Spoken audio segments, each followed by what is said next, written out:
Israel and Iran continued to volley strikes over the weekend as the death toll in both countries is rising. Canadians with family in Iran say they fear for their loved ones' safety.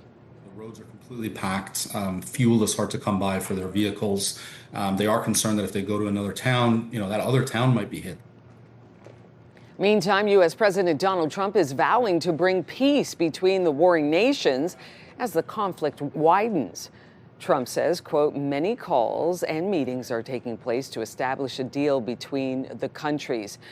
Joining me now with more on this is retired Major General David Fraser. He is the military analyst for CTV News. Good morning to you.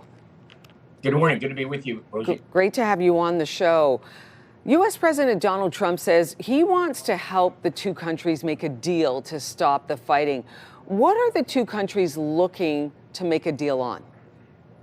Well, first of all, I don't think either country is looking to make a deal right now because they've got only fight in their hearts right now.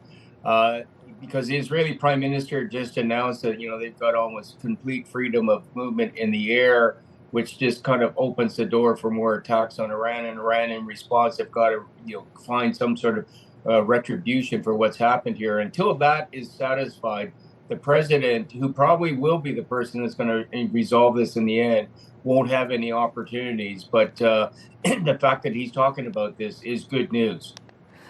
What is the significance of these two countries exchanging missile fire like this? What's the effect overall in the region, in the Middle East? Well, the Middle East is a tinderbox right now because for the first time in decades, Israel and Iran are exchanging missiles because Israel has attacked the nuclear capability of Iran. And not only that, they have killed a number of senior leadership. I mean, if you want to talk about, is this leadership change? Regime change is about as close as you can get without going against after the top person. And we've heard what the president said about that. But this is about Israel believing, this is their story, that the nuclear capability of Iran is just around the corner, and they're not prepared to accept that in any shape or form. So they're attacking the nuclear facilities. As a result, we now have a real war, and it could drag in other Middle Eastern countries, and it could drag in the United States.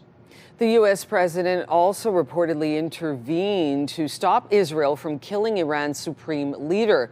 How will this impact the conflict?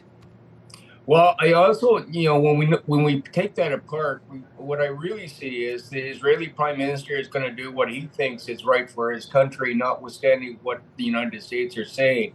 I don't think the states have the same power as they had years ago. We are seeing a very confident and assertive Israeli Prime Minister that will do whatever they think they want to do.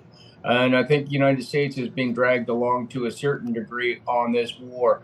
So I don't think there's any benefit for Israel to take out the leader of the country at this stage in the game. It would actually create even more uncertainty and chaos that they cannot control. Right now, they want to go after a capability. They're very focused on that capability, and they want to put pressure on the leadership to stop, developing that capability. Retired Major General David Fraser, military analyst for CTV. We want to thank you for sharing your expertise on the Middle East and the conflict going on there right now. Thank you very much for your time. Rosie, thank you.